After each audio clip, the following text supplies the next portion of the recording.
Assemblywoman Crystal Peoples-Stokes told News 4 in April giving Mayor Byron Brown the reins would ease the tension created by current board members. We spoke with one of those board members tonight, and he sees it differently.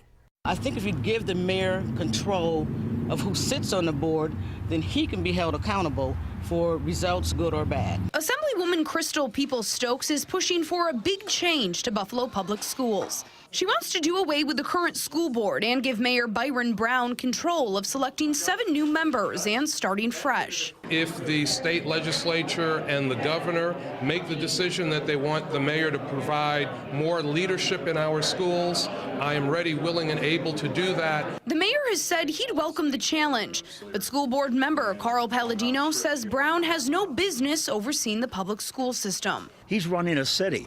He doesn't have the time to take on the responsibilities of running a board of education. It's not his thing. If the legislation were to get the green light in Albany, Peoples-Stokes told News 4 in April, Buffalo's model would resemble the mayover takeover of New York City's public schools back in 2002. This is a very divisive issue. There's going to be acrimony because we're trying to push a boulder back up the hill. The solution, Palladino says? More neighborhood schools and James Weimer as superintendent, the school board majority's top pick. But that would all change if Brown stepped in.